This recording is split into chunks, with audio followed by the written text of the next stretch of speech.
All righty. Good afternoon, everyone. Going to call our July 2026 Library Board of Trustees meeting. And I know we have a few visitors, I believe. So if folks have signed in, we don't typically have visitors at our meetings, so welcome and thank you for being here.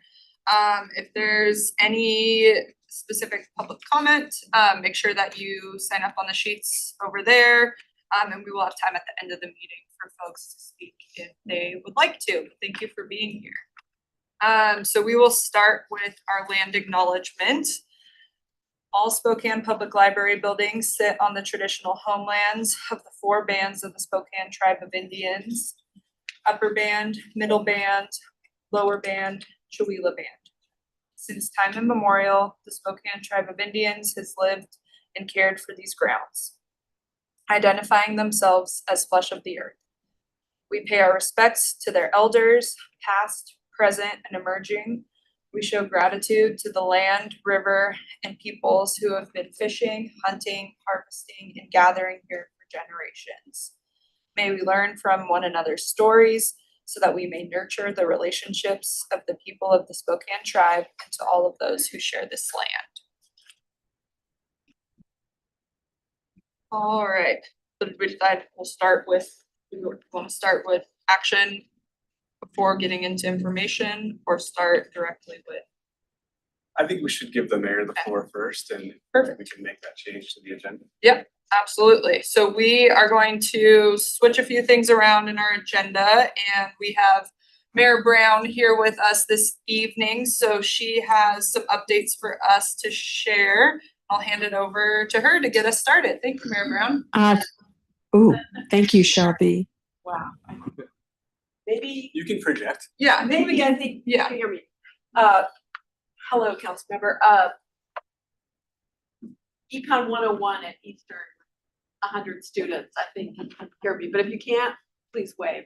Well, first of all, thank you for on short notice letting me speak for a few minutes. And Andrew and I have also spoken about me coming back next month, possibly with more information and numbers. What I have to share with you today is mostly uncertainty. And so I'll just get that out of the way right away. First of all, just a big thank you to the whole library team. I'm proud of our libraries. They're awesome. And I'm grateful for example, being able to go to Shadle to help celebrate July 4th and be part of a reading group to kids. It took me back to when I was 4 years old at a reading group at my public library. So what I'm really hopeful that we can, during these very difficult budget and with the uncertainties I'm gonna speak about in a minute, what I'm hopeful we can do is really chart a path forward. I believe that path forward is gonna involve going back to the public and talking to the voters about their support for libraries. It's not the majority of the library's budget. It's more like a fourth to a third, but it's a really critical part. And so the most important thing I think is that we have a successful conversation about that with council and with the board and then with the public, and kind of chart a path. I think Andrew's talked about a bridge to that period of time when that support could come forward. In addition, we are facing some really challenging budget times. I won't go into a big history of what happened, but definitely started my administration with a structural deficit. Our city revenues tend to grow about 3% a year. Our expenses were on track to grow about 7% a year. So that's a structural deficit. And we've been working to try to move those two lines together.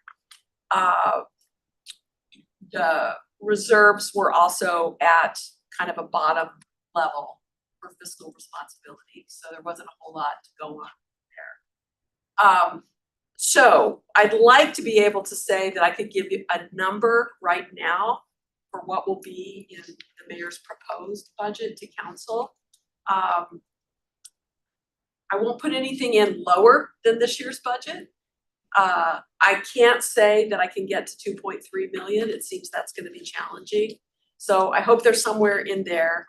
And I realize that puts you, since you've also been utilizing reserves for the last couple of years, in a really challenging situation with respect to service cuts. The reason I can't give a number right now is because we still have information coming in. This tiny bit of good news that we have is that our sales tax revenue looks good, keeping up with our projections. If that holds true, in October, we'll have revenue projections for the next year. So that will give us something to go on in terms of where we'll be. It's pretty easy to project our property tax revenues. Those are the two main sources that we have. What we don't have certainty on is, but looks like a very challenging situation, is healthcare costs for employees. The increase for a second year in a row looks like it's going to be double digit increases. And that results in, when the city picks up its share, that's millions of dollars of additional costs that we weren't anticipating. So we're trying to get that whole picture. And that's part of the reason why I feel like coming up with a number right now for libraries is very challenging. A couple other pieces for us that is, we have contracts like our animal control contract with the county, and that has to be agreed to or they don't do animal control. So that's what we're working on. And a third challenging one that we've been speaking about for months is our jail contract with the county. Our jail population has not risen rapidly, but our costs per night that they charge, that they allocate out, has risen dramatically. So we're also dealing with, you know, millions in unexpected costs there from the beginning of my term till now. So the basic message I want to give is I want us to come up with a solution. I understand the difficult situation this puts the board in terms of looking at potential service cuts without that certainty. And I'm open to creative solutions. Now, I can't just transfer money from, you know, parks to libraries, or in most cases, anything that's an enterprise fund like utilities. Those are very fixed amounts of money. So we're talking about mostly the general fund. But there is a conversation underway to talk about some of the services the library provides, and potentially that being a way to open up some options for different types of contracts. I'm very open to that. And so what I'd like to do is come back with some more specific suggestions, but wanted to just not be silent, and also didn't want this to play out in newspaper headlines. And so that's why I wanted to be here today. Thank you. Thank you. And I'll be continuing over the next month to try to get more clarity. The council, we're talking about that as well. We'd like to give you that certainty. It's out of order of the budget, but I understand how we got here and would like to help us come up with a path forward. Well, thank you for being here, Mayor, and keeping the conversations open. I know we have some meetings scheduled for the rest of this month, and we'll hopefully, as you had mentioned, we're trying to come up with some creative solutions for some potential alternate funds. So looking forward to those conversations, and we'll hopefully have some updates at our August board meeting to share more with the public from those conversations. I don't know if you have time and are able to, I just wanted to make sure other trustees, if you have any questions for the mayor. You mentioned that you'll have more information in October. Do you have any objective or goal to have the budget completed before December? Well, yeah, oh yes, we'll try to give the council a preliminary budget well before their deadline, the end of December, so I forget our state. November 2nd. Yeah, we'll try to do it ahead of our deadline. It looks like we'll have a deficit that's, you know, fairly significant that we have to close. For the same reasons that similar, we have some unique aspects, but similar to what you're experiencing. Inflation, it's persistent, and also we're still living through collective bargaining contracts that were approved before I became mayor. So we haven't had they're coming due now, so we're starting those conversations with our firefighters first, and then our municipal employees, our police guild. But at this point, we're under previously agreed to bargaining contracts for both salaries and healthcare benefit percentages. So what we should have over the next couple of months is maybe a little more certainty on new bargaining contracts as well as our revenue projections. And like I said, a few of these cost issues that we're starting to nail down. Thank you. Thank you again for being here. Yes. You opened talking about how you think that this will be a conversation that will include the public.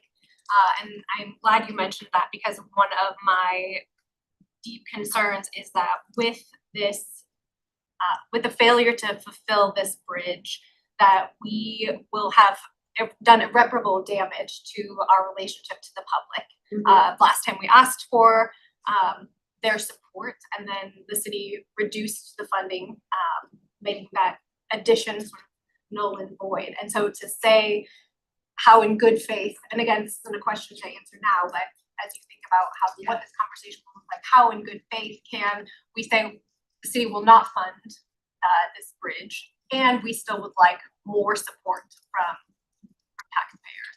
Yeah, I totally get where you're coming from. Also, I wasn't around, I wasn't the mayor when those things happened. I think one of the things I said the year before I became the mayor is questioning whether the city council should approve certain contracts if they didn't have the administration produce a budget plan for how they were going to fund those contracts. So I get that. That's why I'm trying to be as transparent as possible about it. But I don't accept that like it's a broken promise that I made, because That was not my suggestion. no, I get it, but it's like, or the council members right now are like, okay, now how do we grapple with what we've got right now? And I know it's happening across the country. I also know grant funding is flat or down across the country. I know that also in the past, I think you would have gone for more philanthropy and grant funding and even federal grants, and that source is also very, very limited right now. So it's kind of the perfect storm. But I also, what I hear you saying also is we go to the public again, we have to be very transparent about, and I think we should be transparent about what the city funding level looks like over time. Maybe, I think it's hard to say it's whatever budget the board passes, but maybe there's some other kind of a benchmark that we could be holding ourselves to, which could be related to an inflation adjusted percentage or something like that. Yeah. So I agree that transparency is important. Otherwise the public is like, wait, is this a shell game? Yeah. They have concerns. Any other questions for the mayor? You mentioned just now like a baseline amount of funding. Is that something that, I mean, we talked about that amongst ourselves as having the amount that we know what we get each year. Yeah. Is that something that you would support moving I forward? think that's a conversation that is worthwhile having with the council. admittedly, and this occurred for me the whole time when I was in the legislature as well, making those kinds of agreements really only lasts generally as long as to the next election, in the sense that new people get elected and the ultimate budget authority is in the council, and and yet having transparent agreements creates public accountability. So I think that's what you're asking. It doesn't create legal certainty usually, but it can create public accountability.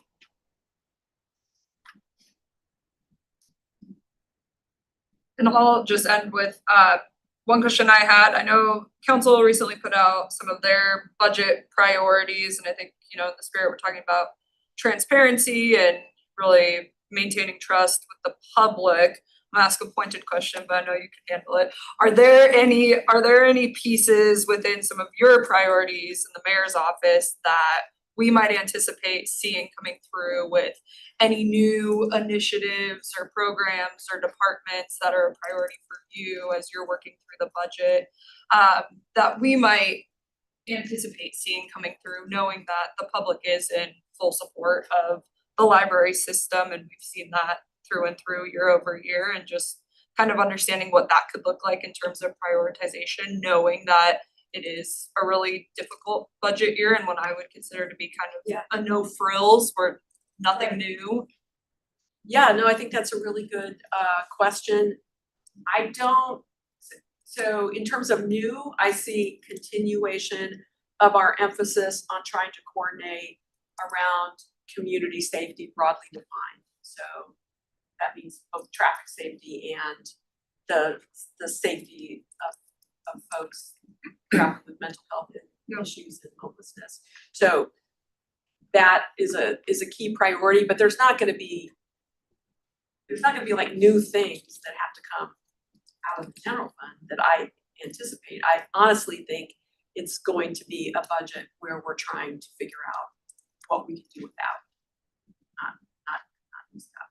And if it's new, it has to have its own external source of funding. Otherwise, I don't see how we entertain it. Excellent question. Well, thank you for being, sorry. Just Jenny. as a heads up, I think that the way in which the library provides safety in all definitions is a nice, you know, as you're thinking about how we work collaboratively and how we think creatively, the way that the library is already an integral part of that. Absolutely, and that's with resiliency in the face of heat and smoke. And we were just lamenting today that we had hoped our community centers could be more of a refuge in terms of smoke and heat, but you know, we lost a $6 million commitment that we had a federal grant with Gonzaga to create that kind of resiliency center in our community centers. So libraries become. I would also, as related to what you were talking about, public safety thing, you know, be considering like if we do have to make these closures downtown, especially for people, what a difference that's gonna make downtown. There's gonna be something that probably the city is gonna have to fill in that gap that's been being filled by the libraries. Yeah. Well, thank you, Mayor, for your time. We appreciate the conversation, and like I mentioned, we'll be continuing to have these conversations over the next month and keep the public informed. And I know for the board, it's just really helped us really identify how to best partner with council and the mayor's office moving forward with the budget process, because we're going to continue to see challenging budget seasons ahead of us.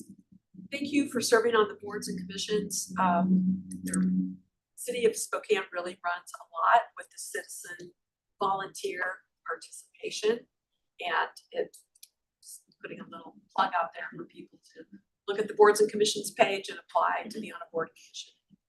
Help do these important. Especially if you live in District 1 or District 3. Yes. Yes. Thanks, everybody. Thank you. All right, well, we will bump back up to the top of our agenda for our standard action items.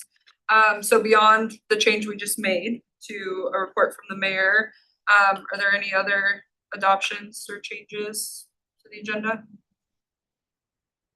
Right, looking for a motion to approve our proposed agenda? I move to approve the agenda as, there we go, as submitted. I second. All right, it's been moved and seconded. All those in favor? Aye. All right, moving on to our June 2026 meeting minutes. Any changes that need to be made there? Move to approve the May minutes as submitted, June minutes. I went to Silverwood yesterday and I. Fried your brain. I'm gonna do this. I second. Okay, it's been moved and seconded. All those in favor? Aye. All right, and then looking for a motion to approve the June 2026 bills and contributions. The one no one ever wants to do. I move to approve the June 2026 bills and contributions in the amount of $1,158,595.63.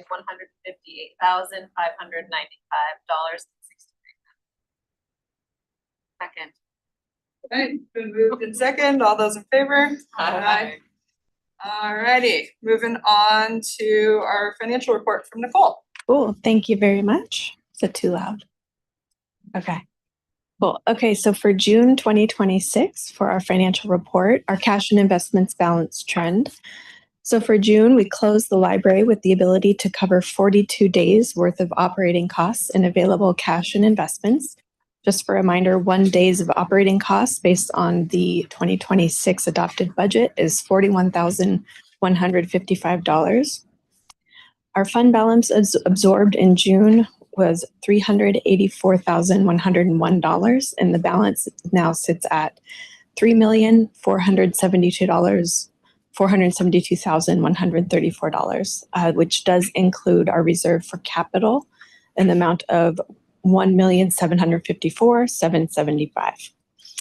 For the expenditure trend for library operations, June expenses were $1,156,972. Of that amount, we processed $812,746 for payroll. Again, we have 103.5 FTE with about 140 currently employed. Our library books and materials purchased in the amount of $128,038. Utilities totaled $45,417 for all of our branches, including our storage facility. We paid some annual contracts totaling $41,494. One was for annual HVAC maintenance and monitoring control software system. The other was for customer email and marketing platform. We also had third-party security guard costs. Mainly those are at Shadle, the Hive, Liberty Park, and a little bit at Central. That amount cumulatively was $21,205. And then in business office updates, that's a kind of a big paragraph, but to kind of summarize that for you, we did work with sam.gov. So there's a program that we're enrolled with as long as the schools. It's with USAC. And so what we get is a discount on our internet charges because we provide internet for the public and for educational purposes, essentially. So the USAC, who we work with, is moving to a new platform. So everything's going to be digital. All of our submissions, all of our tracking. So really, it's just tied to most all federal grant programs, and it really provides a lot more transparency on those dollars. So we've accumulated our unique identity identifier number. That's a mouthful, and I'm not going to repeat it, but long story short is we're basically now set up to continue our enrollment in that program. So are there any questions for June? Nicole, thank you for that. I understand that the E-rate might be at risk for libraries in terms of lower internet costs? Do you have any So who we've worked with, I have not heard of any updates that we're going to be at risk whatsoever. If I hear something, I will let you know. We are tracking. Are there any ongoing beyond just updating within that system? Are there any ongoing tracking requirements for compliance with that program? Nope, those are still the same. And we hire a company who manages a lot of that tracking and application process. It's a lot of paperwork with the Form 498, things like that. Any other questions for Nicole? Okay. Thanks, Nicole. Yeah. Alrighty, and I do not have a report other than encouraging our community members to stay engaged in our ongoing budget conversations and continue submitting your comments and feedback so that we can answer questions and make sure that you're feeling comfortable and informed through the process, because I know it can be confusing. So Andrew, if you want to give our director's report. Sure. I will be brief. I will be talking a lot, I assume, when we get to the new business. Most of my focus has been around community engagement. Following the July special meeting that we held, we really did go into a full public awareness mode around the 2027-2026 budget situation. And both Amanda and I have talked with multiple reporters about our narrative. It's earned some media attention, and we've also recorded a video that was released last week that explains our financial situation to the general public. We're going to continue to answer questions as they come up and share information out as it becomes available. Our goal in this process is to be as transparent as possible, because that's how the public can best understand the situation that's going on. As far as other activities go around DEI, our next selection for our book club will be Beyond Anxiety by Martha Beck. Timely selection for us and staff. For July, we also created a blog post for Disability Pride Month and shared some information out about an upcoming community event for Disability Pride that's being held on July 25th in Riverfront Park. As far as facilities go, we will be open late this Friday. There's a misprint on my report. It should say July for staff development. And Shadle Library will be closed next week on the 28th for carpet cleaning. With our collections, I encourage you to check out a new exhibit that we have on the third floor of Central through August 30th. We're hosting an exhibit in partnership with the Spokane Calligraphy Guild, and there will be a reception. There was a reception on July 18th from 1 to 3. Where folks could talk with the calligraphers in person. And our star spotlight for June went to 2 staff members, Christina and Tony. Both of them participated in a 3-week staff swap between Liberty Park and Hilliard. And just that ability to pick things up, collaborate, and be flexible and support both teams in learning about each other's facility and how things are done there, was pretty awesome. And as far as the city of Spokane goes, I continue to be hopeful as we work through the 2027 budget and this 2026 budget situation. I think it's well understood that the dire impact on our services should a solution not be met. Any questions for me? Can I ask, I saw on the website, the library website, that Hilliard was closed due to fumes. Do we know what? Yeah, so we are a joint facility with Spokane Public Schools. They were doing some floor maintenance and the chemicals let off some fumes. It wasn't ventilated properly at first, and it wasn't a safe environment for either staff or the public. So we appropriately shut down and reopened today. Oh, okay, great. Yep. Do our facilities teams typically have good communication with Yes, they do. Yep. We are in constant contact. So.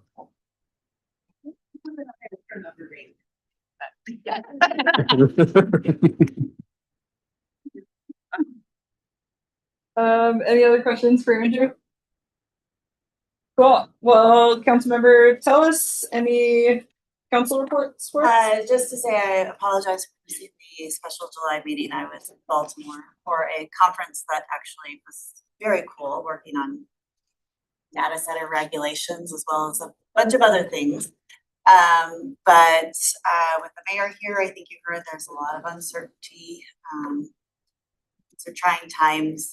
Two people in the council member's office were just given notice to speak, which hit the newspapers. So I'm just going to keep encouraging communication back and forth. I want to have enough money, and in the ideal world, I think we would grant 2.3 and beyond, because I love our libraries. I support our libraries.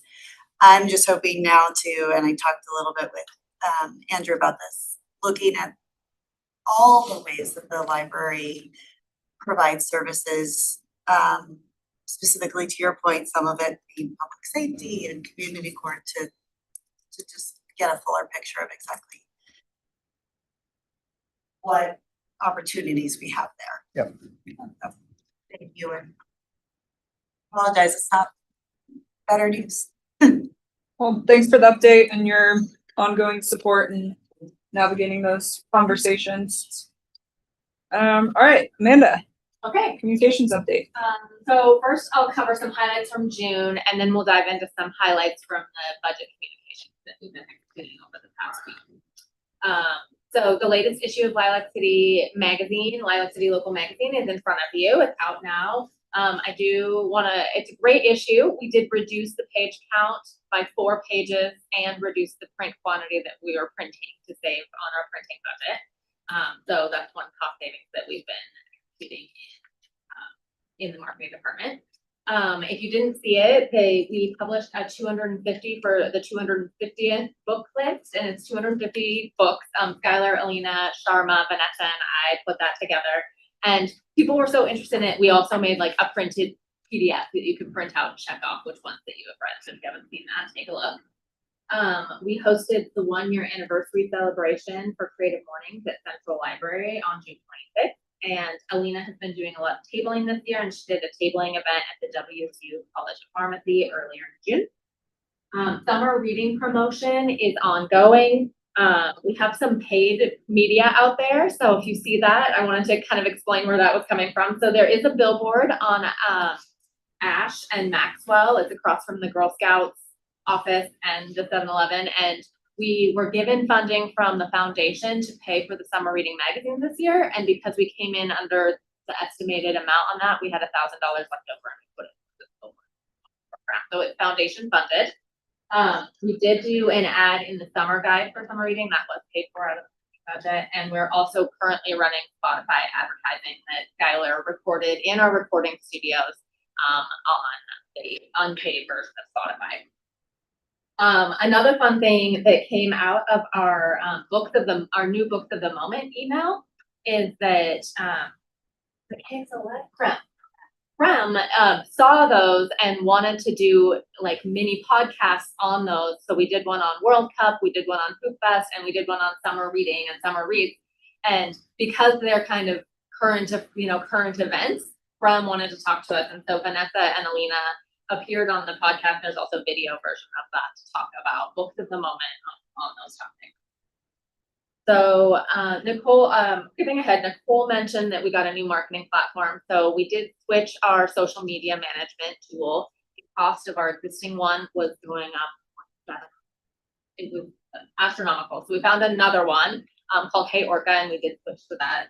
But we've renewed that for the next year. And so some of the social media reporting is different. So the same numbers. I am going to skip over that page though, so we can jump into the budget communications that we have been doing since the July 9th meeting.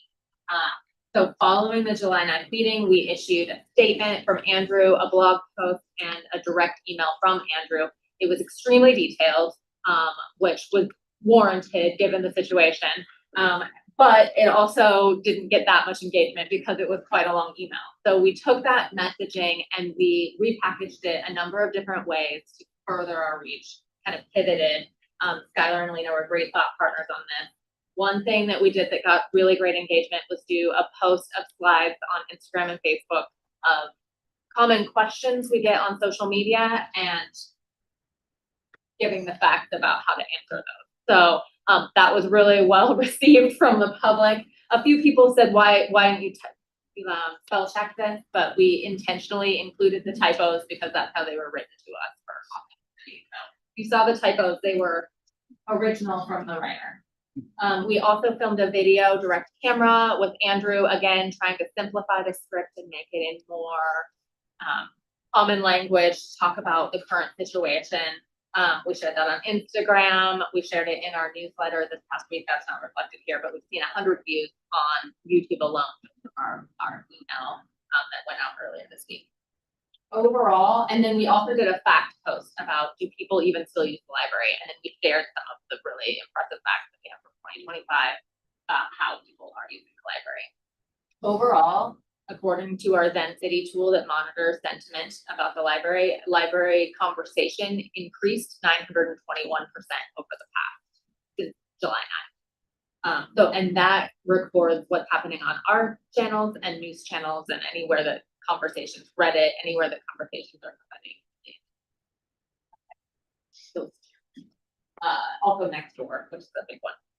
So cumulatively on our own social media and blog and live streams, we had almost 100,000 views on this content since July 9th.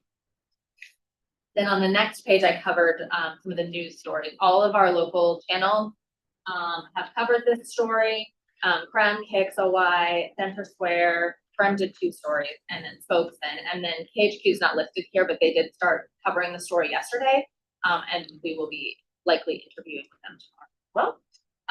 And I don't know how people engage with their website, but I can see who reacts to them on like their Facebook, and I usually get a good gauge of who's looking at those stories there. So I included those numbers there and screenshots of all. And the last little screenshot on the corner there is from Zen City, and it shows the volume of interactions. And this again was a point in time when this was last week when I finalized this report, but it shows the uptick in engagement around libraries, and negative sentiment is in red, green sentiment is positive, and then neutral is black. Reacting to work that they're saying.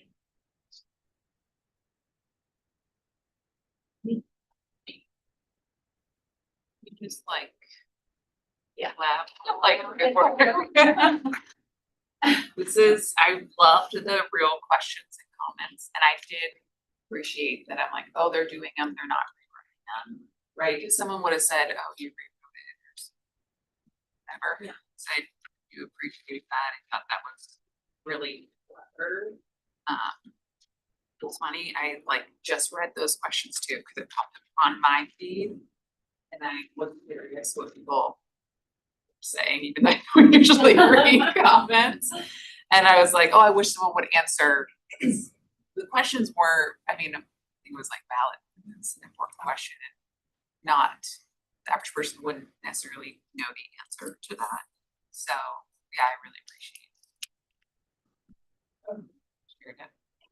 I would say that I do want to note that we do answer any questions and comments on our own social media but we don't monitor and answer all the ones on all the news channels. And a lot of people do come to our defense and share accurate information. So that's really refreshing and nice to see the community understanding the issues and answering them mostly accurately. Maybe it's too soon to ask this, but over the since this began, since our last budget meeting a few weeks ago, have there been particular themes that you're seeing or questions that are being asked? The key themes are around homelessness, the SBLB levy that is and around the fact that there's an SBLB levy on the ballot at this time. Yeah. And just confusion about bonds and levies in general and where funding comes from.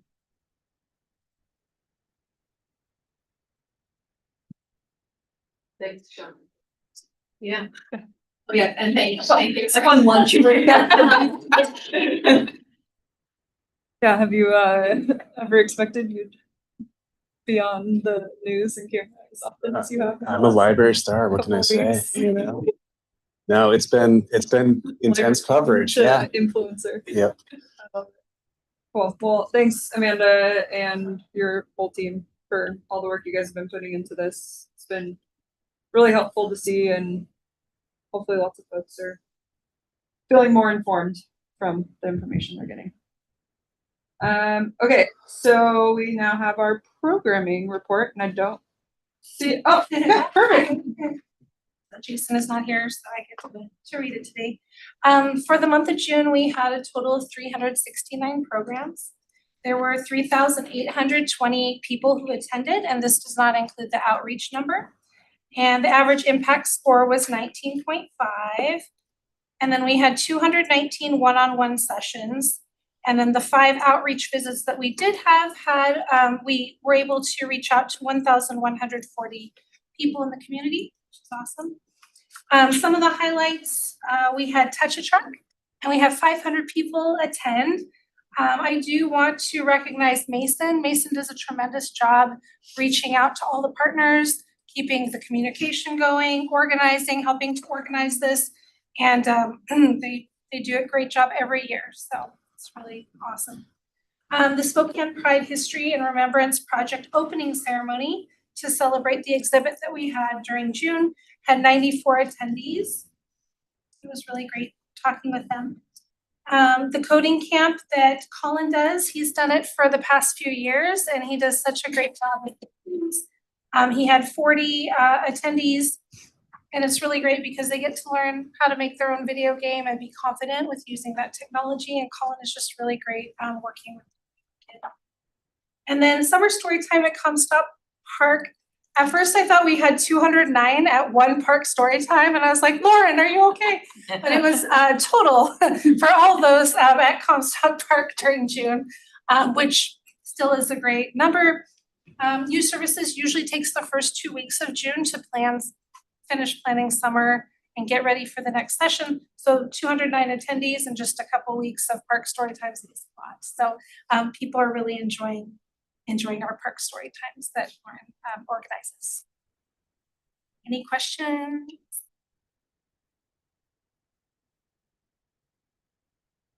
Questions? I don't know if this is a question for, are we getting the number of people for summer reading enrollment? Yeah, actually, we do have more this year that we saw last year at this time. So that's really exciting. And we hope that it keeps going up through August. Those pan pizzas. I was gonna say thank you for I love it every time Dragon Pass said it. Don't surprise. Yeah. Awesome. Well, we will move on to new business. Are you taking new business? Yeah, That's the person assigned. Yeah, I'm your person. Okay. Before we get into the reports that we provided to the board, I just wanted to sort of set the stage for what we're looking at and where we've been. So tonight we're furthering, this important conversation about the future Spokane Public Library. And, before we look at those numbers, I just think it's important to anchor us in the story of how we got here and the principles that are guiding the decisions that we've made. So over the past 2 years, our administration and staff have quietly carried the weight of fiscal tightening behind the scenes to make up for a shortfall from the city's general fund. So long before bringing these potential service or hours reductions to the table, we absorbed over $500,000 in permanent annual cost reductions. We froze 4 open staff positions. We paused computer replacements and fleet upgrades. We trimmed $150,000 annually from our digital collections early last year. And we tightened the travel and departmental spending across the system. Additionally, we depleted our reserves to make up for the shortfall from the city. And that's why we're in the situation that we're in now, is we were counting on those reserves to get us through a tough situation. And lo and behold, we had to use even more than we could imagine. Now, our team has done everything possible to absorb the budget pressures internally so that our doors stayed open and our services remained untouched as much as possible, because maintaining our commitment and trust to and with the public has been paramount. Similarly, our goal has been to be completely transparent about our financial realities while fighting to protect the core public services and staff that makes the Spokane Public Library a cornerstone of our city. As an institution that has continually been supported by the community, we feel it is only fair to show the same care and respect to the public. So, as we look at the remainder of 2026, we're here to evaluate what further steps are necessary and to do that in a completely transparent way about what the choices that we need to make, what that means to the services that we provide. I did want to mention that we are thankful to City Council for making their list of priorities. We really appreciate that support. So the first report that we wanted to go over is our service impacts by trigger level for the remainder of 2026. And what this report does, it models the service impacts of 3 potential closure trigger levels. And these are the trigger levels that we presented to the board a few weeks ago at the special meeting. So this is really a continuation of the conversation we started earlier this month, and the information is provided at the request of the trustees. So I do think it's important that you keep in mind that, yes, these are just numbers on a spreadsheet, but that's not all they are. You know, these represent the daily human experiences that people have across the system with our services. So within this report, we have modeled 2 potential start dates for the trustees as well. And we chose these dates somewhat at random, but they made some logical sense to us as well. You know, if the board is taking action on anything at the August board meeting, we would need a couple of weeks at least to implement some of these changes. Our preference, probably operationally, would be to delay that. So we could really take the adequate time to communicate the changes thoughtfully to community groups that might need to relocate a meeting or cancel a meeting, and also allows us to adjust staff schedules without additional unnecessary chaos. So let's do a bit of a dive into the report. You'll see reviewing the potential impacts, the report again, you'll see the first chart, it's outlined with each trigger, and each trigger has 2 different start dates. So trigger 1, which we're trying to make up for about $500,000. If there was a September 13th start date, you would be looking, what we project to be about 52,160 visits lost from the public, as well as programs, a reduction in programs. You'd see about 282 programs lost and 584 room bookings lost as well. And this trigger 1, to remind folks, this would be closing all the locations on Sunday and Central on Monday. So that's trigger 1. Obviously, if you're looking at a October 4th start date, that decreases in our modeling. You know, you're shaving off about 3-4 weeks from that time period. So the numbers that you're looking at on that report are reflected there. If we're looking at the trigger 2 scenario, which is Sundays and Mondays are everywhere closed at all of our locations, as well as shaving off an hour with all of our remaining days open, then you're looking at over 91,000 visits lost from the community. Checkouts, you would see about 50,000 less checkouts from the community. And programs and rooms lost, we would see about 335 public programs no longer being held, and over 1,000 room bookings not being able to be booked by the public. So you think about the impact that that has on community groups, neighborhoods, and studies, people that use those for study times. It's a pretty significant impact. Trigger 3 includes everything from Trigger 2 and Trigger 1.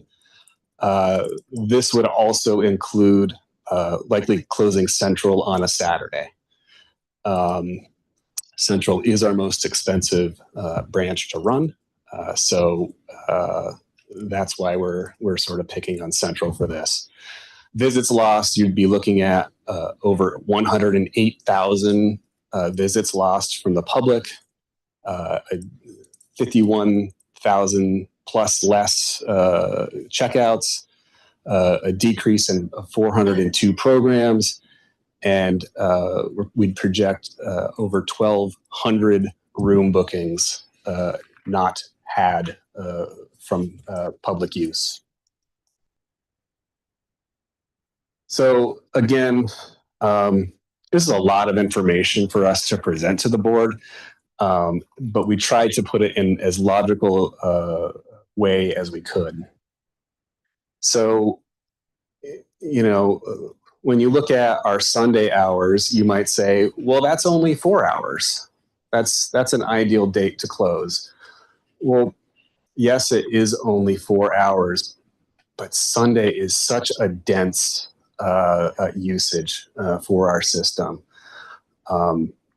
So if you look at Sundays on average on a daily basis, we've detailed all these things out for the trustees. So on a Sunday, on average, we see over 1,700 visitors throughout the city. So think of that as over 400 visitors per hour throughout our system. It's pretty significant. Our checkouts are over 1,000 on Sunday. So this is just one Sunday. It's not accumulation. It's just one Sunday on average. Public computer sessions, you'd be losing 171. Wi-Fi sessions, that decreases by 244. And the programs that we hold to the public, you would see 7 less. And then attendees, that averages to about 114 for us on those days. And Mondays, we do the same thing. Mondays, that's a busy day for us as well. We see just shy of, on average, 4,000 visitors every Monday. We see over 2,000 checkouts every Monday. Public computer sessions, 366 is what the average is there. Wi-Fi sessions, 576. And on average, we hold about 14 programs on every Monday through the year. And that would impact about 110 attendees weekly.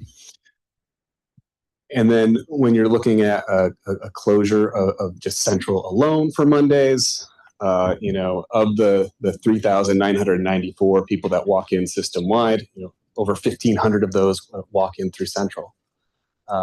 Less checkout at Central. Central, a lot is used, the meeting rooms and community spaces that we have there. So less significance for the collection, but you can see that computer access just shy of 150 sessions, Wi-Fi sessions, well over 200 sessions on those days, and programs held. That's do that 11 programs at Central alone. Saturdays, people walk in. You're seeing about 3,300 gate count items going out, just over 1,800 public computer sessions, 276, Wi-Fi sessions, 413, and about average of 9 programs for Saturdays. And then you can see in the next column over there is the traffic that we see at Central. So wrapping all that up, you see that we compiled this for you in total with the visits, checkouts, public computer sessions, and Wi-Fi sessions as we reported. Any questions so far?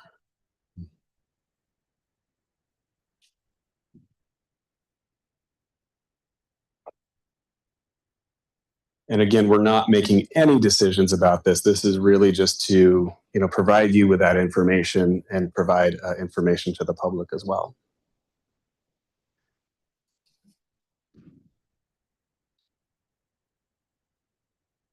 I have a quick question. Yeah. So with this scenario, I know we have other cuts to look at as well.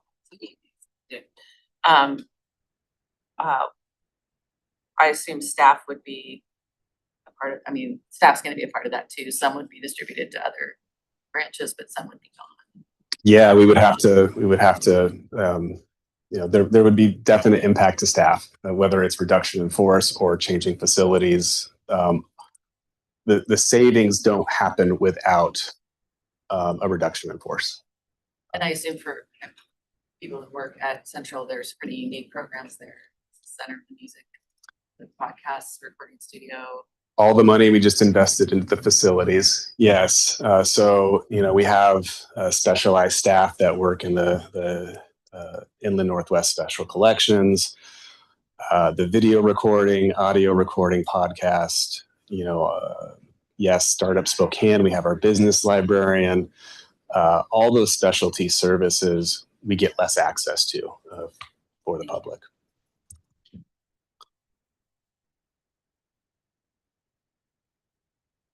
So looking at trigger 2, again, this is closing Sundays, Mondays, and shaving off an hour of the remaining days. So it'd likely be a closure of about 5 p.m. You're reducing evening hours, which has less flexibility for the public, but it would be a cost savings. So total number of visits, we went through that in the beginning, but you can see more of the detail there. We have some programming information in there as well.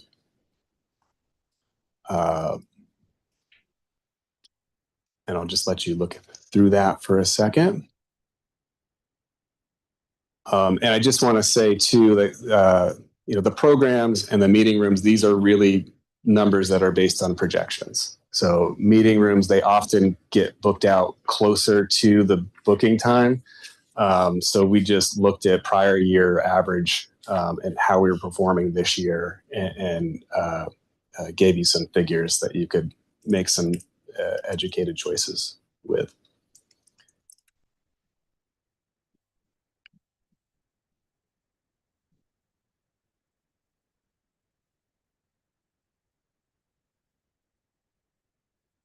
So just to reiterate, if you're closing Sundays, Mondays, and shaving off an hour, that'd be over 90,000 visits lost from the public, nearly 50,000 checkouts. You would see 8,500, close to 8,600 public computer sessions no longer utilized by the public. And Wi-Fi sessions, you would see a decrease of over 13,000 opportunities to connect with the greater world. Mm-hmm.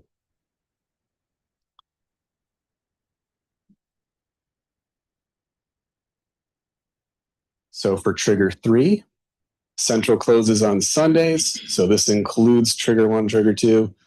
You're seeing over 108,000 visits less from the public, over 51,000 less checkouts, public computer sessions, over 10,000 less Wi-Fi sessions. That decreases by another 15,000. Sorry, Andrew, you mean Saturdays, right? Not Sundays. Yes, thank you. Yes, thank you. That is the Saturday. Yes, thank you.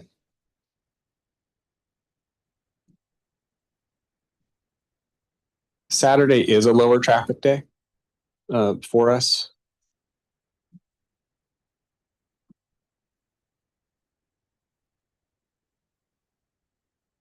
All right. So any questions on those three triggers? We can look at the collection numbers, what those impacts would be, and look at the books as well. Well, I just have a question of the numbers, looking at which day, if we're closing central for an extra day.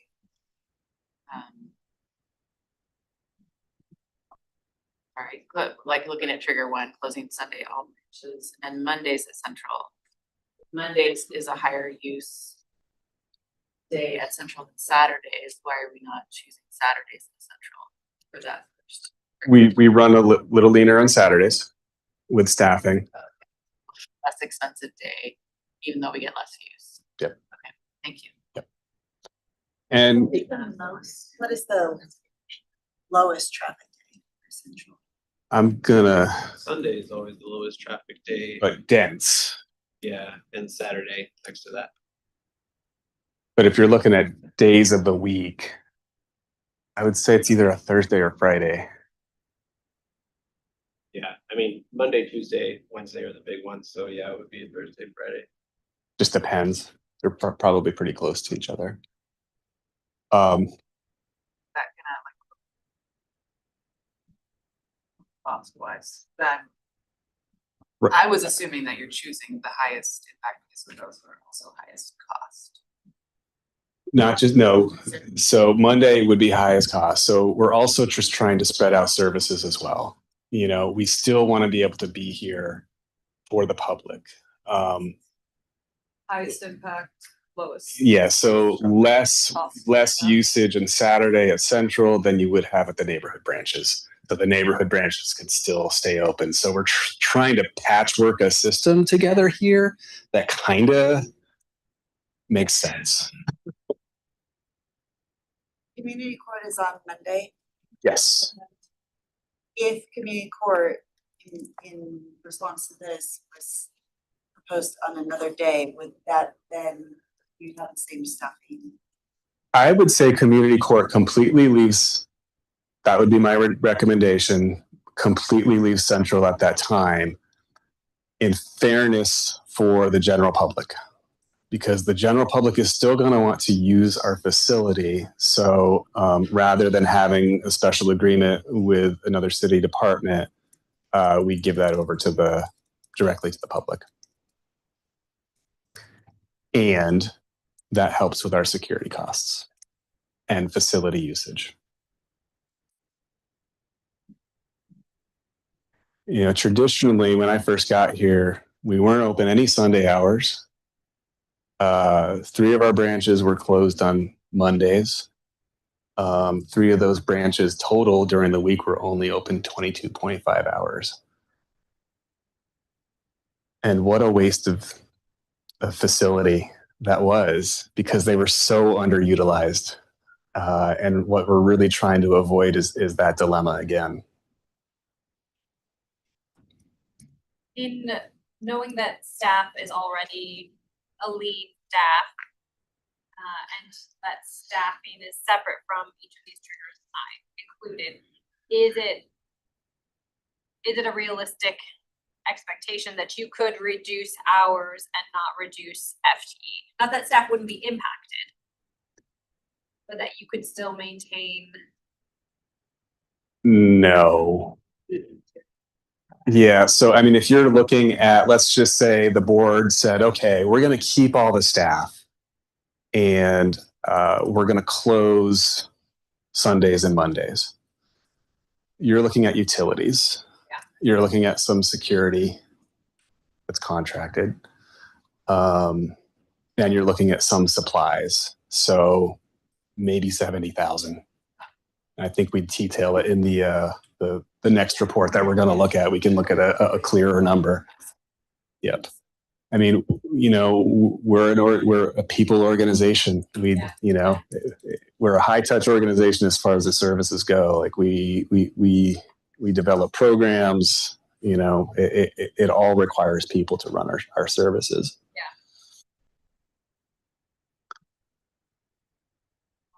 Those lines, and I'm sure we'll get into it next, but just to clarify, what like with programming, what's the biggest cost? Is it staff time? Staff, Okay. by and large. You know, it's bringing experts that we have locally here in the community and using their expertise to, you know, connect and deliver those programs.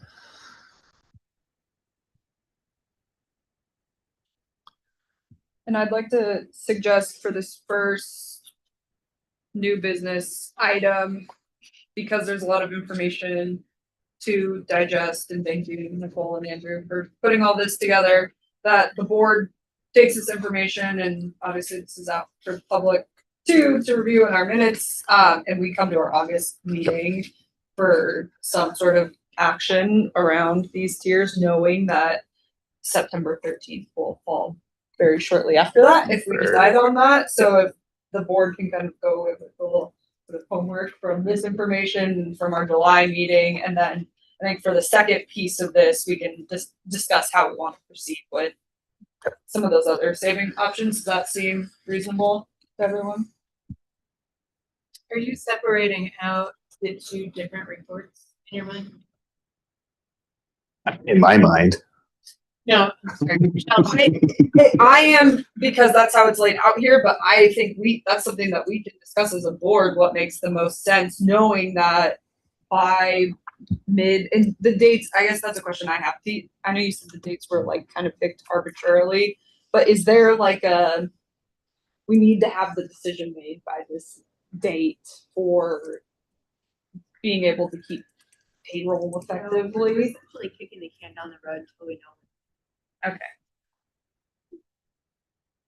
It's gonna be a problem no matter what. Okay. It's just, it's lessening the impact, the overall impact on any sort of service cuts. So the sooner we implement, the more we can spread that pain out, I guess, is our. And just to give full credit, Karis did a lot of the heavy lifting around this report. So he's Thank you, Karen. Yeah. Thank you for engaging deeply with these depressing numbers. So I think to answer your question, I don't necessarily have a preference in how we package this together. I think just for the board's awareness that we likely need to have a decision with some action either in August or September, unless we feel comfortable with, and that's a decision in itself, waiting until council passes the budget, knowing it might be December. And, hopefully more information comes our way so we can. Yes. Forever hopeful. That's why I'm proposing we take this information, knowing we're having ongoing conversations, to have additional discussion and potential action in August. Yep. If that feels reasonable to everyone. But I know we have other information. Yep, we do. Yeah, we got lots of numbers here. So the next section that we detailed out was really around programming, and we wanted to give the board an idea of sort of the program types that would be lost. And the way we did this is we basically gave you an overview of the Sunday and Monday programs so far. So there's not a projection that's happening here. It's just really, this is what happened through mid-July. So programs with an audience of children and family, you can think story times, early literacy, family STEM, crafts, nature outreach programs. We did 53 sessions and 2,275 people attended those. For teens, a great target audience for us. It would be social and gaming programs, creative programs, keeping them engaged after school, giving them a safe place to come in our community. We had 22 sessions and 184 people served. As far as the adult programs, we do a lot of wellness and fitness programs focused around the arts, writing, again, using a lot of community expertise that we have, serving as a platform for these. Genealogy, health, business and legal education, and those maker media drop-in spaces that we do. We did a total of 80 with just shy of 800 people served through there. We also do a lot of all ages community events so not specifically targeted towards one age group. We did 8 of those this year, and 2,277 people attended. And then our one-on-one appointments. So that's our music instruction, art mentorship, writing would be one of them with consultation, video and media production, again, that business and nonprofit consultation that we have with our business librarian, as well as that one-on-one tech help. We did 423 one-on-one sessions this year. And that's, an hour of someone's time that we have on staff that is really giving that in-depth help. And when you're doing the business or doing the topics that we've identified for that one-on-one help, those are things that need one-on-one help, and you can't really do effectively in a large group setting, which is why we do that the way we do it. There's a little bit of more information here about Central's programming. Let's just say that there was more with Saturday. So this year we did about 125 sessions and 1,873 attendees to those sessions this year. Saturday is a big attendance day for programs at Central, so that's the difference. People have more time on the weekends. So as far as the impacts on our collection spending, we wanted to give you a general idea of what this would impact as well. Again, a reminder, we already reduced our collection budget by $150,000 last in February of 2025. So what's this look like? Our physical collection is currently about 341,000 items, and the community checked out 663,553 physical items. That doesn't include our digital items, so it's just the physical items last year. And as of June, the end of June this year, $570,935 of our collection budget does remain unspent, and we'll take a look at that in the next report. So what would this look like as far as the reduction? If we were to reduce, by trigger one community, what we've outlined in trigger one, that's a reduction cumulative of $400,000.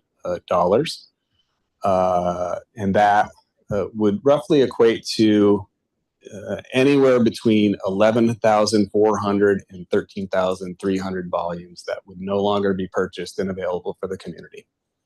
And we're doing a blended rate in these averages of about $30 to $35 per physical item.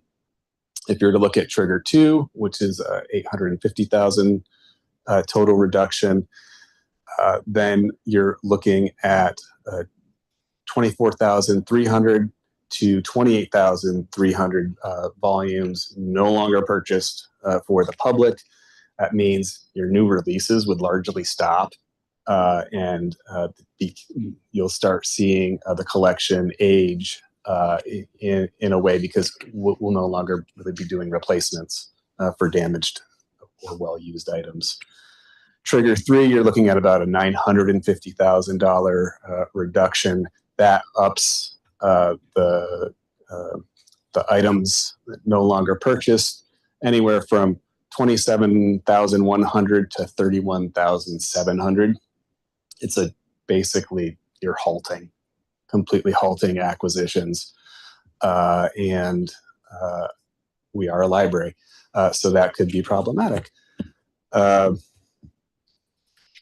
Digital collection is a little bit harder for us to really cancel anything. If you cancel access to Libby and things like that, you don't have access to those materials because we don't own those materials. A lot of those are either leased or they expire after a certain amount of checkouts. Just depends on the public, not the public, the publisher.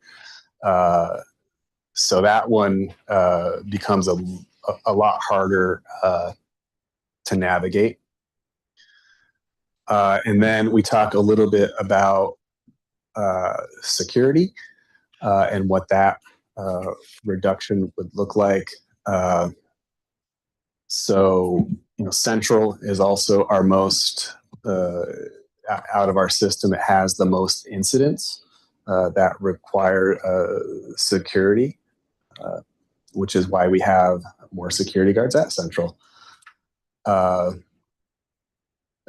Shadle Park, so if you do a comparison, Central, you get about 1 incident per 613 visitors, where at Shadle, you'd see an incident for, every 4,000 or so visitors. And I think it's important to think about, though, too, is as we're thinking about these things, we're really just doing our best guess about what the traffic would be. It's not to say that these incidents are going to go away, or that all these checkouts are going to go. Some of this usage could shift, right?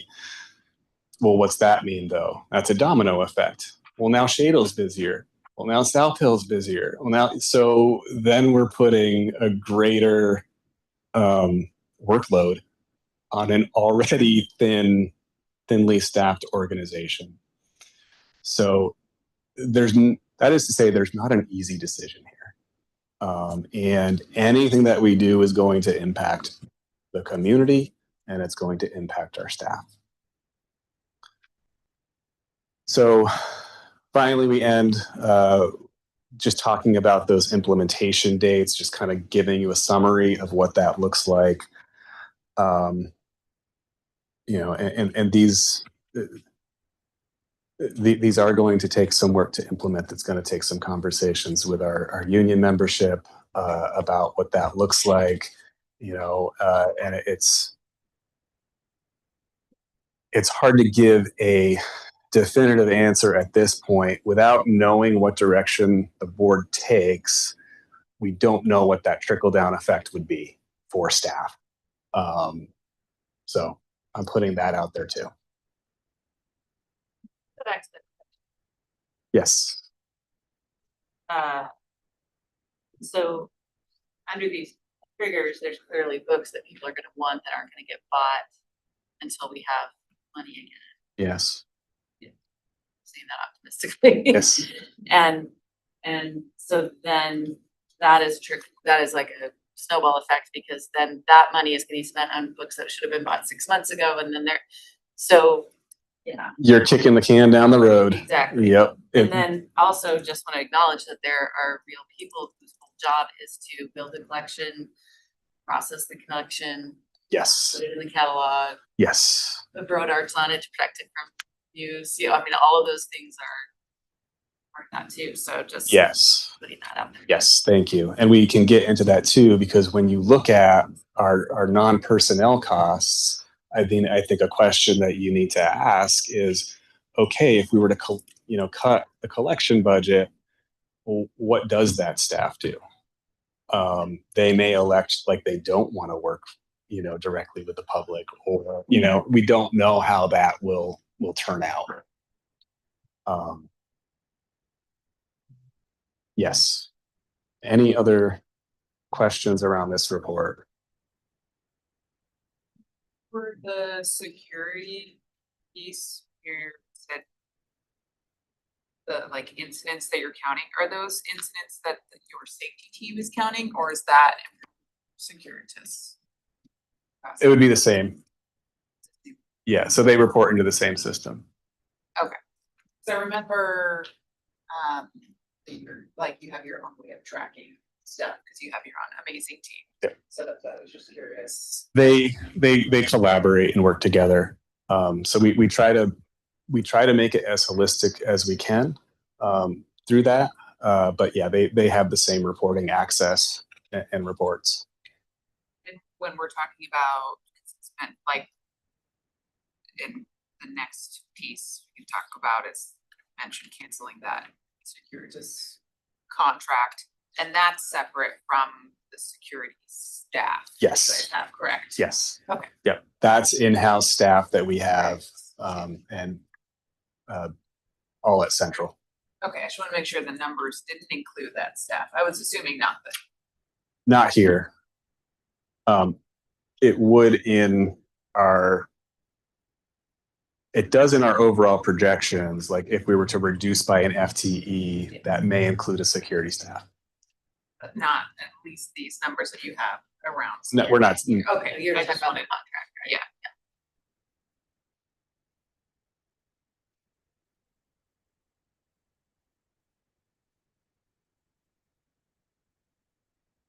Any Is Securitas there during the day, or is it only nighttime? weekends mostly? During the day at Shadle and Yes. here at the Hive and Liberty Park. They cover all the hours. And it's weekends at Central, or do we change that? Usually Central is good. I mean, we have an occasional guard filling in at Central if we have someone on vacation or something, but generally speaking, Central is taken care of. The guard that we have third party control is not.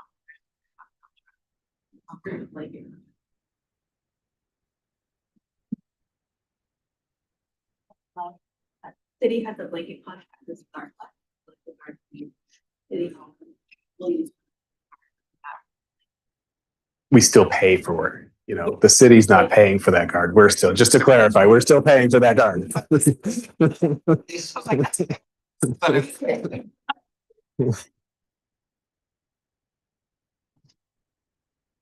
Thank you.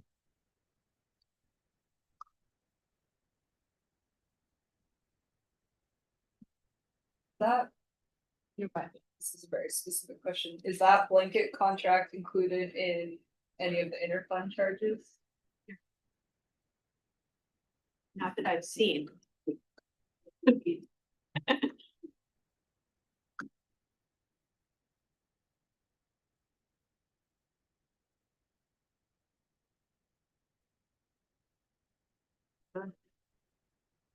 Take on the, No, but I will. Yeah. All right. So non-personnel costs. This was a report that we prepared to answer. It was Mari that had asked for this. Basically, answer the question: if we leave staff in public hours completely untouched, how much cash would we be able to have on hand between now or last week? Some of that's already spent. And December 31st. So just keep in mind that this is, you know, a kind of a real-time document that was created last week. So that target sort of moves. So we made some assumptions in there about what would be reasonable for us to recapture. So, you know, I want to preempt this one, just like I did the last one. Just to say, you know, we are responsible stewards of the public funds. And the only reason we're having this discussion right now is because we don't know what to expect from the city on our 2027 allocation. The costs that we're outlining are here are still needed for our operations to run efficiently. When you're talking about cutting supplies, you know, to the point where we wouldn't be purchasing them anymore, Well, guess what? There's no toilet paper in the bathrooms. So guess what? Those are, we would have to look at closing those as well. I mean, these again are domino effects. So, just keep that in mind. Moving target. There are other impacts that would happen should these things be cut.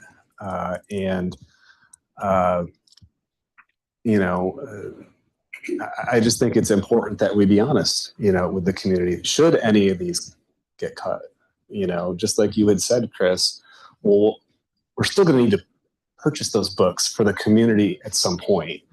So this is not fixing our budget. This is not fixing, next year's budget. This is not a fix. This is really a Band-Aid that does not fix anything other than kicking the can down the road. Not doing facility maintenance isn't fixing a problem. It's creating a more expensive problem 2 years from now. So we really took a deep look at everything that is not either committed or directly tied to our staff. So we broke this down into 3 different areas for the board. One would be, you could stop us from spending these dollars basically with a directive or action item. Would be effective ASAP, or you'd set a date with that directive. And then we have things that might require a little bit more review, given our time constraint in getting this report together.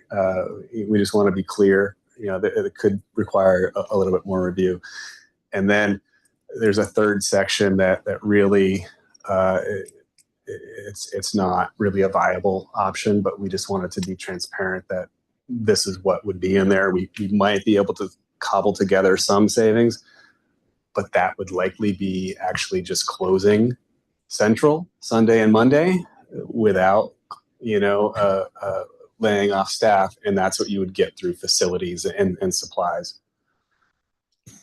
So taking a look at these and where we're at, we have our tier 1, our 2026 collection budget is really, the meat of this. This year's total for that was $1,350,000 through July 15th. 58% of that was already spent. So $779,065 was already spent, and probably some more in the past week. The remaining $570,000, $570,935. This is why you guys don't like doing that board item. I know now. And that's the largest controllable balance that we have in the budget. Part of this is dedicated to our Startup Spokane digital resources for the public, and it's paid for by a grant. And another $150,000 is estimated to be spent between July 15th and the end of August, to give you an idea of the cadence of how we spend. So that would leave an estimated balance of about $371,000 that would be remaining for materials that we could put a stop to. If we were to do that, that would result in anywhere from 16,000 to 19,000 items not added to the collection. There's no guarantee that what we're trying to stop actually gets stopped in the ordering practice. So there's a little bit of risk in here.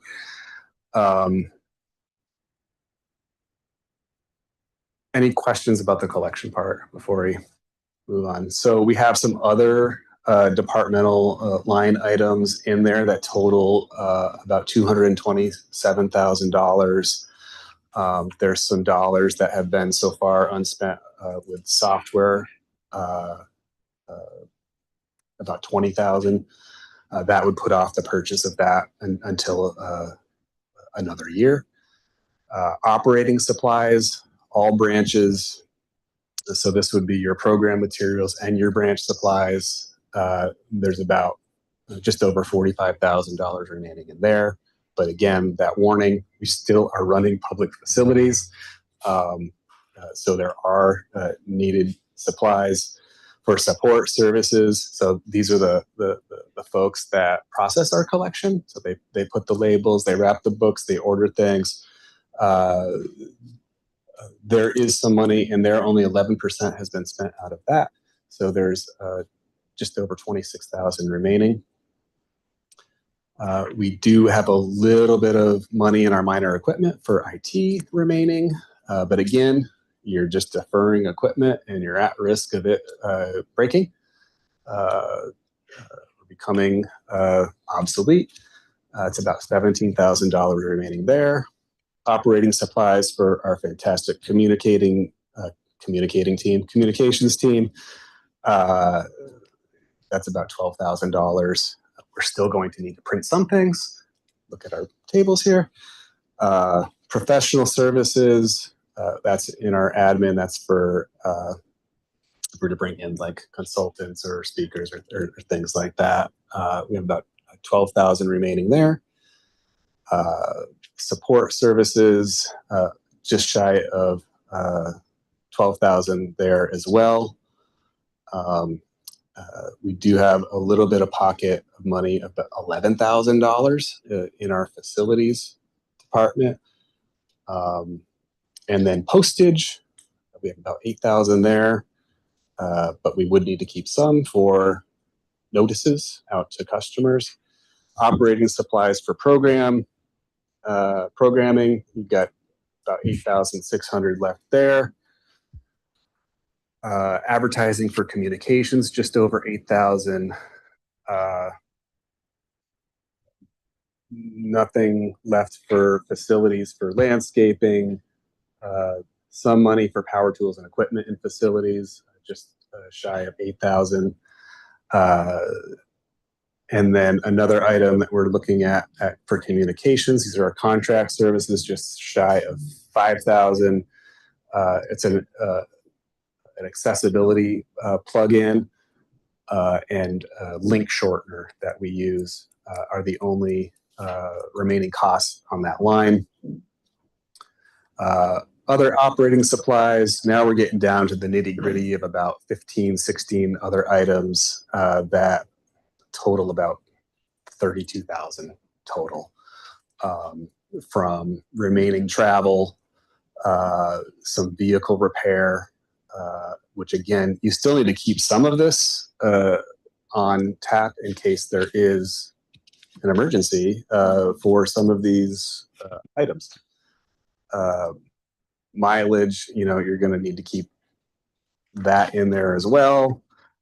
But you can see just reading down the list, that all adds up to about $227,000. And then there's two other lines that we highlighted for you. One, building improvements, there's about 50,000 remaining there. But again, when you're looking at emergency situations, we've just had the elevator go out at Central for the past, it feels like forever. I am getting my steps in, but catastrophic things like that have a huge impact on our service. You would want some sort of safety net for that. And then machine and equipment, we could X out the 45,000 that we have remaining in there, but that would mean no small repairs for the rest of 2026. So that there totals about 95,000 total. And then we have some smaller sections here. One we're calling a tier 2. These are items that would require just a little bit more review on our part. On paper, it equates to $240,000. In reality, it's probably, closer to $180,000 once you look at everything.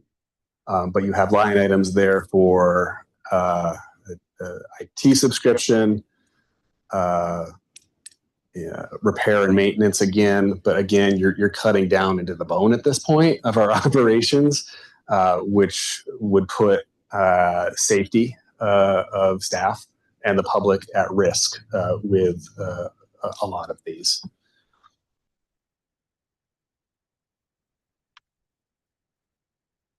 And there's one here for presenter services for programming. That would be our summer reading programs. Those are already well on their way. And by the time we probably make a decision on these, we'll be already through most of summer reading. Any questions on these? We do have our notes about the Securitas contract on here, Alexi, that you had asked about. That contract runs about $220,000 a year. And as Karis had mentioned, that covers our guards at Shadle, Liberty Park, and the Hive. Canceling it entirely could get us about $96,000 for the rest of the year on paper. However, that does put staff and public at risk for safety. And then just a note here, there is a line item that we do for tuition reimbursement for staff. They're already enrolled in coursework. So in all fairness to them, I wouldn't recommend cut in that area.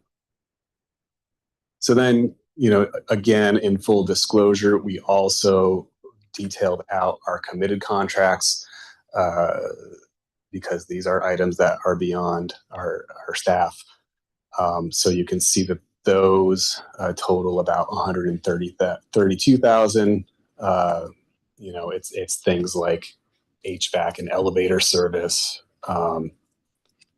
snow removal.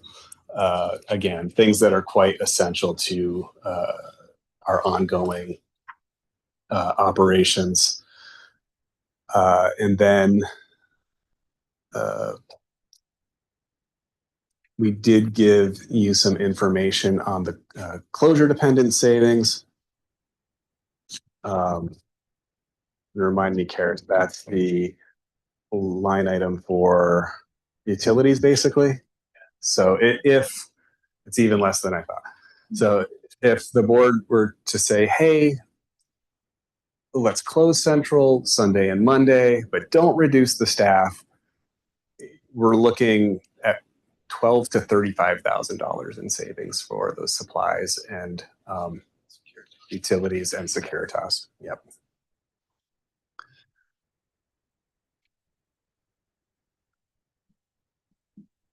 And then there are just some more information about why we didn't include some items. So we're calling them non-discretionary line items. I had already talked about our digital subscriptions.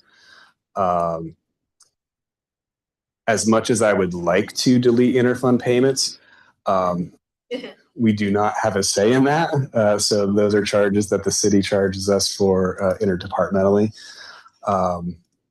We have ongoing commitments and contracts already with our IT and data services, building insurance. You're not going to want to touch that. So you can see that, again, we're just in the interest of transparency. We're just detailing all this out. So in summary, what you're looking at, realistically, if, we were to look at these different tiers, realistically, savings in the tier 1, you're looking at just over 500,000. And that's if you made a decision like yesterday or next week, for next week. That tier 2, where you're really looking at, just needs a little bit more investigation, I think, on our part. You're looking at anywhere from 94 to 189,000, and then that tier 3, we might be able to shave off an ill-advised, mind you, 42 to 96,000 in savings, totaling about anywhere from $687 to $886,000. That could cover that first tier 1 or trigger 1 gap that we had identified as $500,000, at the risk of a pretty much decimated collection for the rest of the year. There's no way that with these non-personnel costs that we would even be able to approach the trigger 2 gap of $1,500,000. So again, like there are, items in here that, when you're looking at things like the collection, there are people tied to the business of doing that. So some more conversation, I think, would need to be had around what the impact is there, for either a change in role or location, what have you.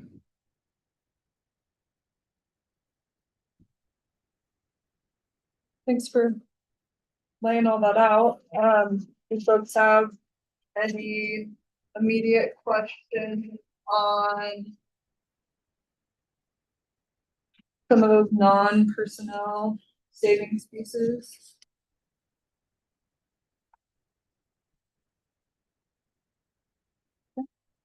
Okay, I feel the need to zoom back for a minute. Because the initial 3-tier recommendations were, should we not receive the 2.3 million that we are requesting from the city?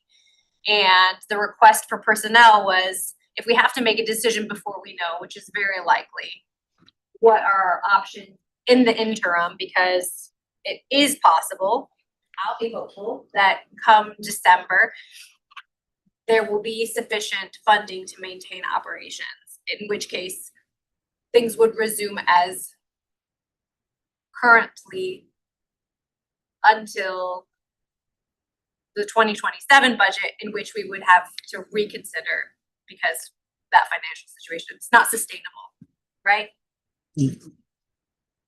Let's try that. Yeah, let's try that one again.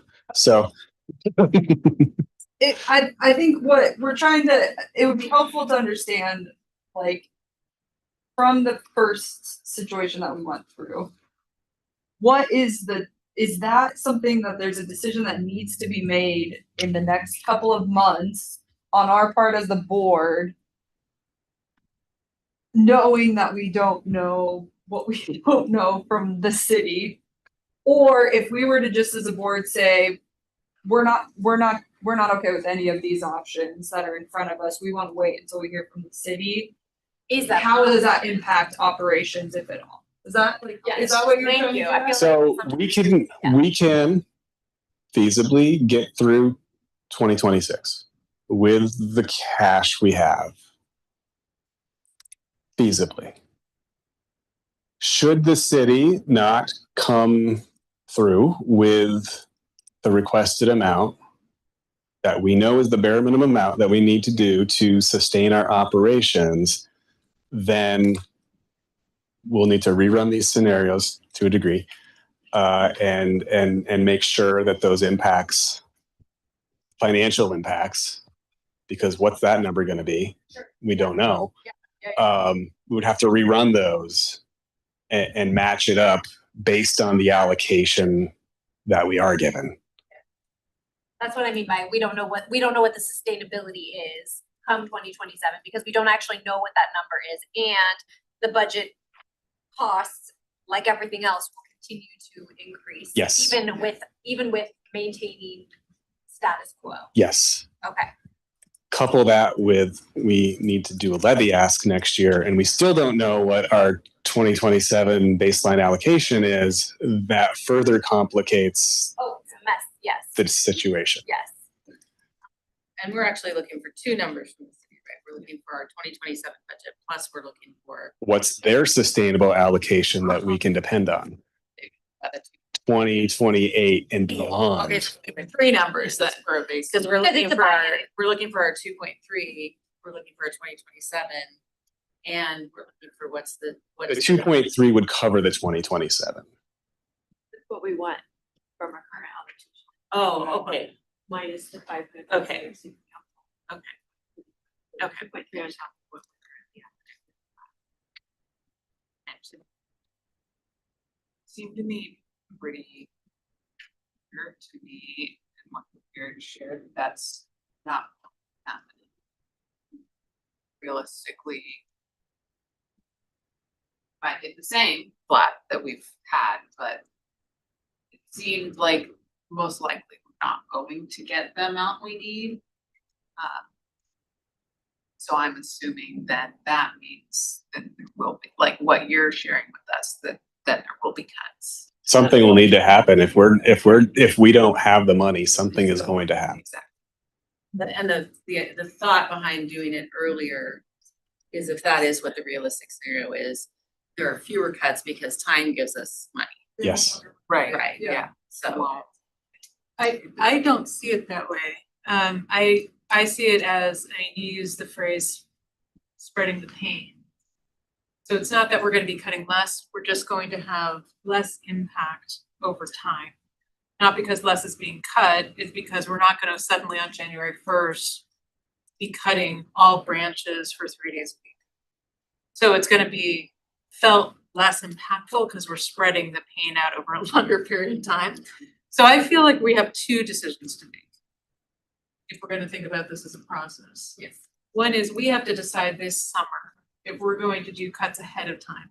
And that means we have to make our best guess of whether or not we think it's going to be none of that 2.3, some of that 2.3, a good amount of that 2.3. So we have to make a decision this summer, our best guess is that we can cut now, get us to the end of this year, to spread the pain out. So that's one decision we have to make. The second decision we have to make, no matter what, in my opinion, even if we decide to make cuts this summer, which I really hope we don't have to make, but I feel like we're heading perhaps in that direction. The second decision, if we make one this summer, we're also going to have to make a decision in December. Because then we're going to know what our allocation is by the time of hopefully, our meeting in December. We're gonna know then, so we're going to have to make a second decision, which is, what else are we going to cut? Assuming the city doesn't come forward with what we need. So we have two decisions before us right now. None of them are easy, and I think we have to think, and I don't like to put it in these terms, but I think it is. One of the overlays for me on this is, what does this do to the public when they are being forced to absorb cuts in programs, staffing, and hours, and collections, when we're going to have to go to them next year with a request for new funding? Is it going to cause them to turn away from the library because they're not getting what they're wanting and what they need? Or is it going to make them say, oh my God, we have to fund this? I don't have a prediction on that. So that's a political question, which I hate having to ask, but I think it's a real one. And it could influence whether we decide to spread the pain and start making cuts now, so that on January 1st, we're not suddenly cutting huge numbers of hours, huge number of days that come as a shock. So do we spread the pain to try to make it a little bit easier to absorb? Or do we say, you know what? There's too much guesswork here. we're gonna wait until December when we know what our budget allocation is, and then just do the cuts then. So to me, that's the decision. Do we make one decision? Do we make two decisions? And how does that impact staff? How does that impact the public? How does that impact our levy? And I think I'd add my additional lens to that is how does that impact long-term business operations? Because everything you just laid out in that second agenda item is deferred costs that are going to increase. I don't know, there's some percentage calculations out there, IT equipment, facilities equipment, that's going to increase our cost over time. And for me, sitting as a board member right now, knowing that next year when you all are making budget decisions, I will not be here. I don't feel comfortable making these short-term slashes, knowing that when we could potentially look at those first options and still prolong some of, I hate using the term pain in a way, it's just impacted, it has more of an impact on the public. So I think it's weighing like operating the library as a business, which is a business for providing programming for the people, and maintaining trust with the public knowing we have the levy. So that's like the other piece of this that I'm considering from my perspective too, because a lot of these things, like a contract, any good contract isn't gonna happen unless there's a breach of contract. Any 30-day termination at the minimum. Yep. So that's not going to help us realistically. I think Yep. it's helpful to have that option to review, but realistically, that tier 2 and 3 are just non-starters. Precisely. In my opinion. And I will be frank, I feel like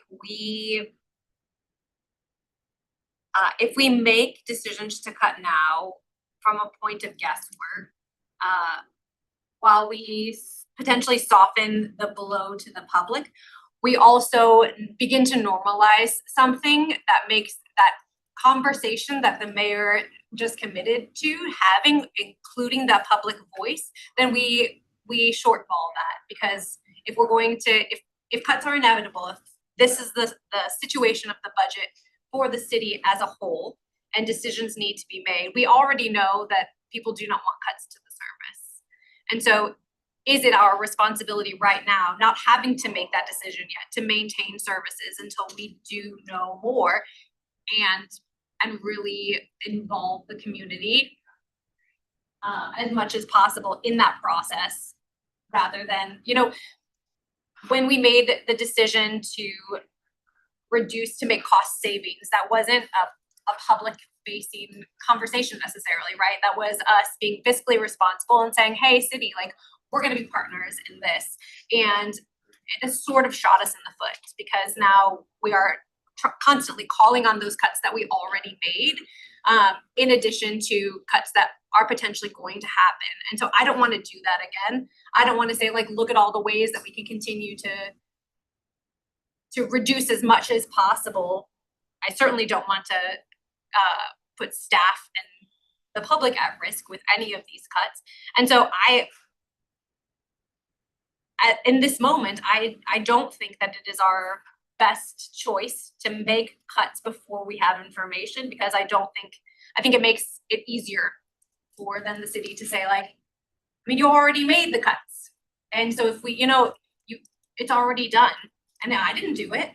And I think if we are committing to community, if we are committing to this being a collaborative thing, then like that's what we do.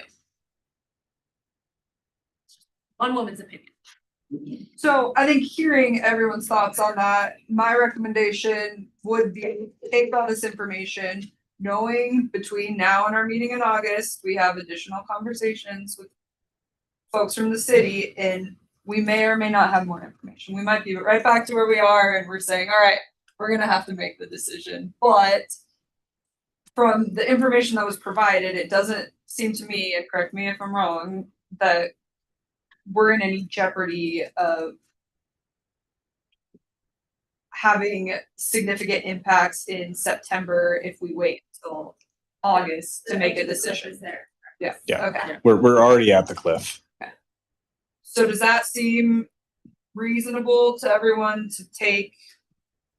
We have a lot of information that has been great that you guys have compiled. I would say I need the The time. action on our side as a board to make an informed decision, and this might be something, I think we're all gonna have our own thoughts and opinions on the best path forward, and this might be something that we don't agree on what the decision is, and I think that's just the situation that we're in. And is it accurate to move forward knowing that we can defer this decision, that it does not have to, like, we have through the end of this year before? The way I would phrase it is that in itself is the board taking action by deferring. It's us making. It's us, yeah. The reason we wanted to give you that option to that second item, one, because of the urgency that this situation has developed into with the uncertainty of the information. And we just wanted to be respectful of the board's authority around that. I'm glad you're coming to this decision because I think that with where we are right now, that is the responsible decision for this board to make. Sorry, what? To defer for now, and until we have more information, not making a decision at least today. There is plenty of information for this board to digest, and I encourage you to look this over, ask questions as they come up, clarifications, because I want everyone to be as informed as they can be as we're moving forward with this. Do we have any reason to believe that you're going to have more information by August? No. I'm hopeful, but I'm not holding my breath for it. We do have a meeting scheduled at the end of July, and I think that that'll be a good indicator. A meeting with City Council and the mayor's admin. So that's the last week, and I think it's next Wednesday. So following that meeting, I can give a summary of to the board. I believe Shelby and Danny are going to go to those on our behalf. I appreciate what you said, Danny, about potentially not making a decision this summer to make any cuts and seeing what happens. I do think it's Amanda and your team's going to then have to sort of do a little bit of shifting about the messaging, because so far we've been talking about potential cuts coming soon. I don't know. I already am thinking the strategy on that would be that the board could issue a statement. Yeah. Okay. So keep in mind context, which is this is the first we've heard anything from the mayor's administration tonight. So that's a step towards our goal. But we were, we were put in the position in July of really having to step into this because of the lack of information that we had. Now we have a teeny bit more. Well, I think the teeny bit more is just confirming what we already believed, which was City Council will receive a budget by November 2nd. You will have a month plus not much to pass the budget. I mean, it's just the process that's happened over the past several years. So none of it's a surprise. I'm not concerned that we have a messaging problem. I just think we're going to have to reframe it for the public if we indeed decide not to take action. And I want to make sure that we're really clear about that because we've already made an ask of people. And I don't think we throw that ask out the window because we still need the funding. Mhm. It's just rejiggering it a little bit. Well, and I think that ask is part of what's fueling the reason to delay, right? Like a resounding, these services are essential. And so the best we can do to maintain those services for as long as possible is in the interest of the community. I know reading those responses or those letters that went out to the council, so. Yep. Amazing, yeah. Yep. So that's the message, right? because we heard loud and clear, you don't want us to do this. And I am encouraged that there will be engagement around more of these creative funding solutions. Nicole and I had met with the city's administrative team to suggest some buckets that they can look at. So I was glad to hear that the mayor would be in support of those. And again, that's another piece of information that we didn't have prior. So it's moving in at least a positive direction, but it's still murky as murky can be. Can we continue having these conversations? I am not as helpful maybe as everyone else here. I think it's going to happen regardless. But I hope I'm not wrong. I think having these sessions, I think to differ makes a lot of sense to just delay. I think, And we can keep, an action item on the agenda ongoing as we're going through the year, because as you've seen, this is a wildly moving target for us. And as a board, you might want some flexibility. Or maybe that's something we do a check-in of, okay, this is where we're at. Does it make sense to have an action depending on the information that we have at hand? well, and if I think it also provides opportunity for the continued public engagement around what is, like, when we're doing cuts, this is why, and we've discussed it. I know, and I would want more time than just a few weeks to make that decision. So I think if in the end result, we have to make that decision, I think it would just be helpful that there's like, we've discussed this. Yep. I don't know. We talked about the impact that has on staff.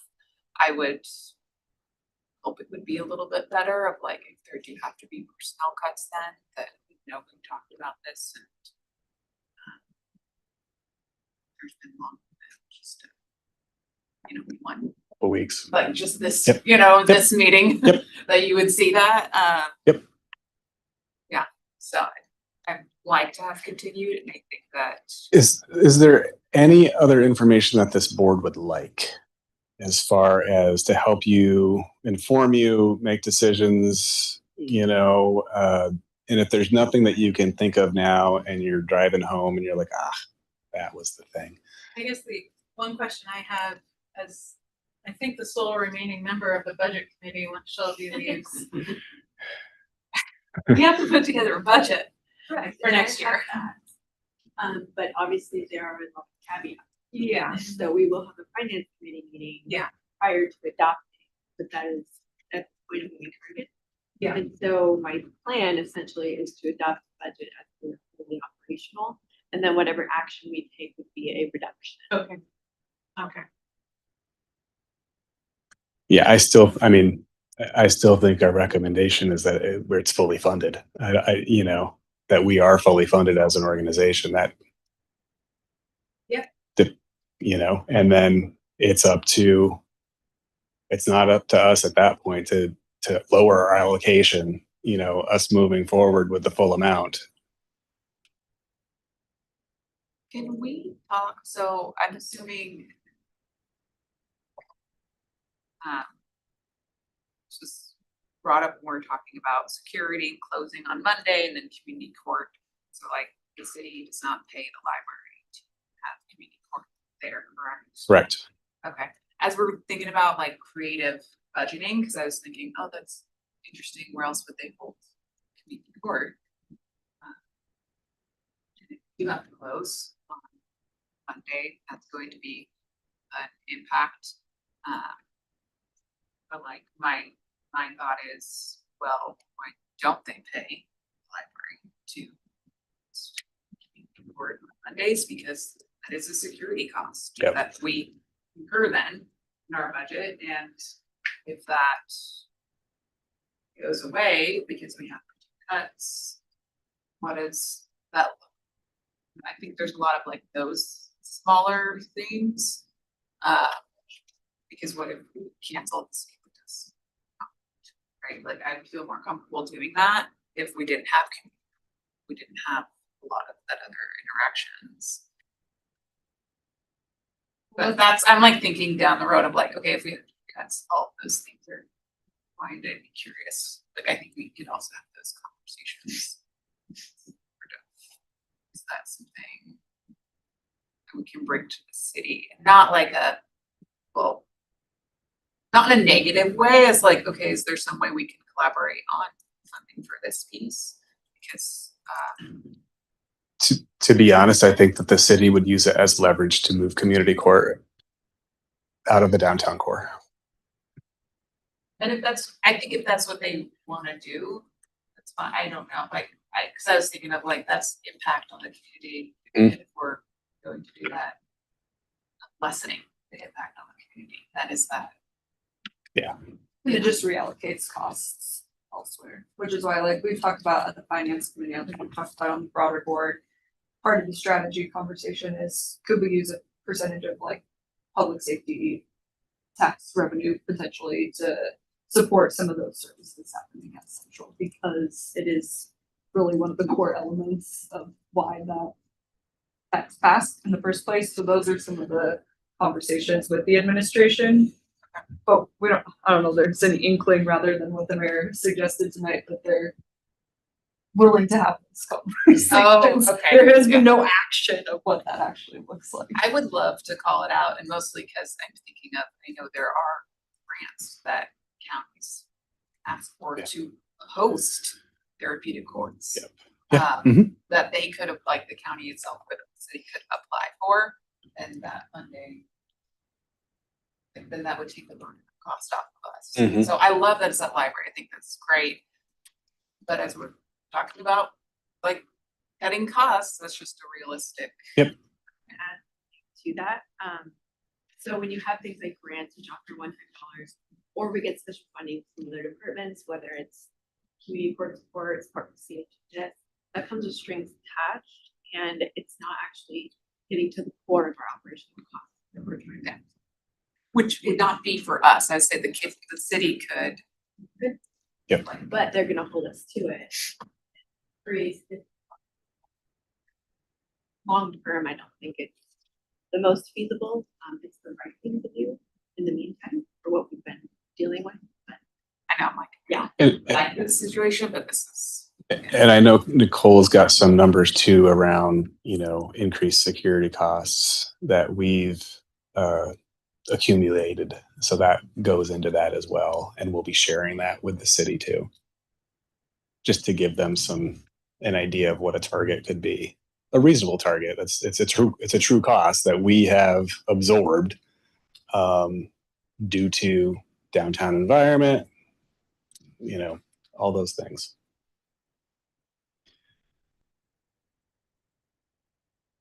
I really appreciate all of you. So thank you for sitting through this one. Yeah, well, and thank you to all the staff and your time putting energy into this, because this is a very bleak topic, and so spending time when you could be focusing on Library services. the fun functions of the library. The library is supposed to be a feel-good thing, but like I said, at the end of the day, we are a business and providing services for the people. So thank you guys for sitting through this conversation, and do all the work you're doing to help us feel prepared too. So I think, just to sum up, we're going to reconvene this conversation in August. We're going to take away all this information so that we can feel a little bit better around what potential next steps and actions. And then if we can have laid out, based off of what we discussed, what our actions would need to be at that point in time, and it might be deferring, but that would be an action that the board would be taking in August, in August. Then we can just continue the conversation then. So that's sum up. Okay, cool. That being said, do we have any public comment We do not. for the evening? No. Okay, great. Well, our next meeting will be at the South Hill branch, August 18th. Thank you, everyone, for sitting through a long meeting. Appreciate it. Meeting adjourned.